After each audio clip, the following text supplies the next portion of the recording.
A hidden room in my husband's house revealed my mother's 20-year secret and a bloodline truth that could destroy everything. Hello, my name is Isabelle Carter. I am 28-year-old. He had lived in the house for nearly 3 years before I noticed the wall. It wasn't the kind of thing you would spot in passing. It was subtle. A shadow where there should be light. A patch of plaster that seemed too smooth, too new compared to the rest of the hallway. It stood at the far end of the west wing, just outside my husband Daniel's private study, in a part of the mansion that guests rarely saw. I should have turned away that day. I should have kept the knowledge buried like the wall itself. But there was something in me, a quiet, gnawing instinct that had learned over time never to trust the silence in this house. Daniel had married me with charm, flowers, and promises of safety. Safety was a strange thing to promise a woman who had grown up with secrets. My mother had never told me why she flinched at the sight of certain men, why she kept our family photo albums locked away, why she refused to speak of the years before I was born.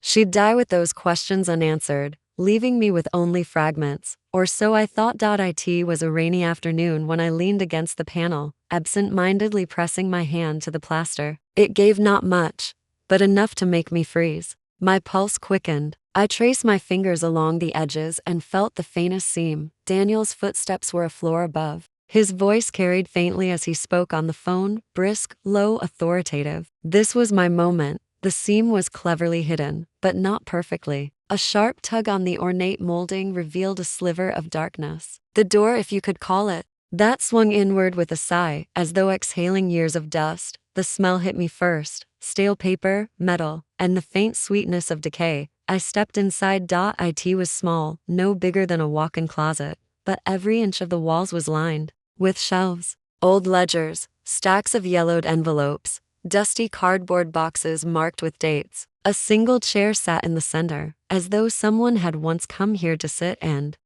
read, hide? On the far shelf, a tin box rested apart from the others. My hands trembled as I opened it. Inside were photographs, dozens of them, some faded to sepia, others sharp and crisp. At first, they seemed harmless: family gatherings, children's birthdays, seaside holidays. But then I saw her, my mother.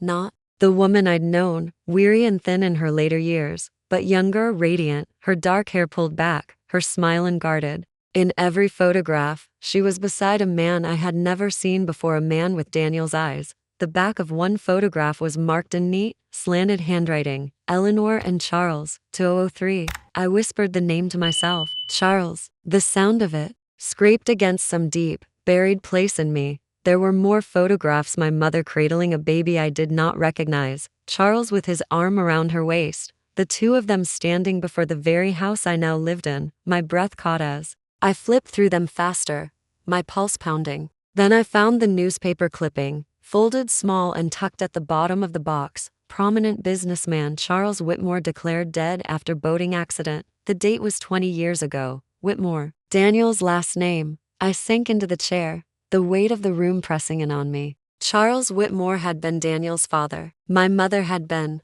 his mistress? His secret wife? The headline said accident.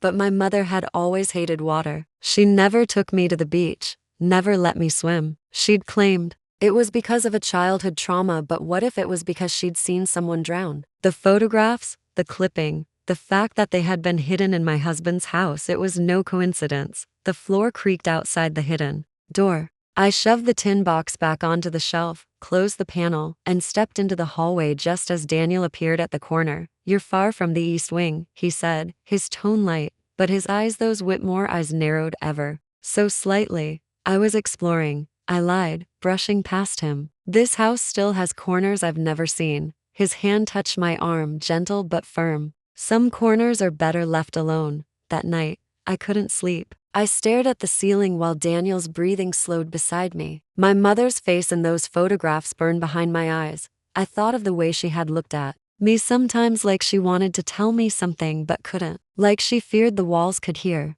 Now I understood. The walls could hear. If my mother had been involved with Charles Whitmore, and he had died mysteriously, then Daniel either knew everything or he had been kept in the dark like me. But the fact that he had that room, those photographs in his house, suggested otherwise. The next day, while Daniel was away on business, I returned to the hidden room. This time, I dug deeper. One of the ledgers caught my eye. Inside, columns of numbers marched down the pages: money transfers, offshore accounts, shell companies. My mother's name appeared twice, years apart, each time beside a sum that made my hands shake. It was payment for silence. I found another clipping. Whitmore estate dispute settled out of court. No details, no quotes. And then, tucked between two books, I found something smaller: a birth certificate. My name was there, but where father should have been. It read, Charles Whitmore. I had grown up believing my father was a nameless man my mother refused to discuss.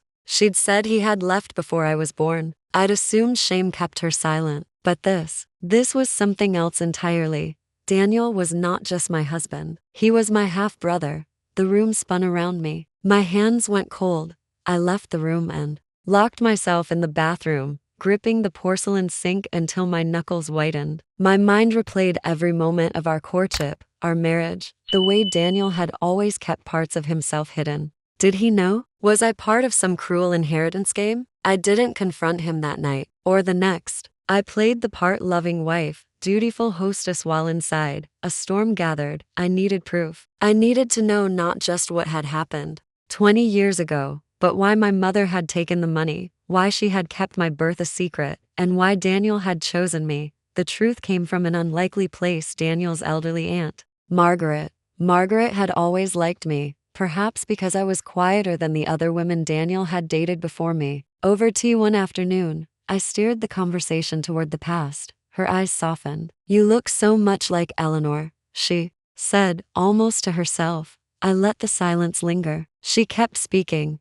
Charles was a complicated man. He loved your mother more than he should have. But the Whitmore name, oh, it's a cage, my dear. When Charles died, there were arrangements. Daniel was only a boy, but he understood the power of keeping certain things buried. And me? My voice was a whisper. She looked away. You were meant to be safe, kept far from the family. I never thought. She trailed off, shaking her head. That night, I made my decision. I would destroy him, not with shouting, not with scandal, but with precision. I copied the ledgers, the photographs, the birth certificate. I found the accounts where the Whitmore fortune lay like a sleeping beast. I traced the lines of inheritance, the clauses in the family trust that would crumble if certain bloodlines were revealed. Daniel had built his empire on the illusion of legitimacy. I would strip it away. It took 3 months. 3 months of playing the perfect wife, of letting him believe I was content, of smiling through dinners while my lawyers and private investigators assembled a case sharp enough to cut him open. When I finally slid the envelope across the breakfast table, Daniel didn't open it immediately. He looked at me first. What's this? Your end, I said quietly. Inside was everything: the proof of my parentage, the hidden accounts, the photographs, and a copy of the statement that would go to the press at noon. His face drained of color. You'll destroy yourself too, he said. I smiled. I was never yours to destroy. By the end of the week, the Whitmore name was poison in business circles. The trust was frozen, the estate in dispute, and Daniel was a shadow of himself. Avoiding cameras and calls, I left the house without looking back, but not before sealing the hidden room. Some secrets are better left to rot in the dark, but not before you use them to burn down the walls that hid them. And in the quiet that followed, I could almost hear my mother's voice: finally free, finally unafraid. Thanks for watching.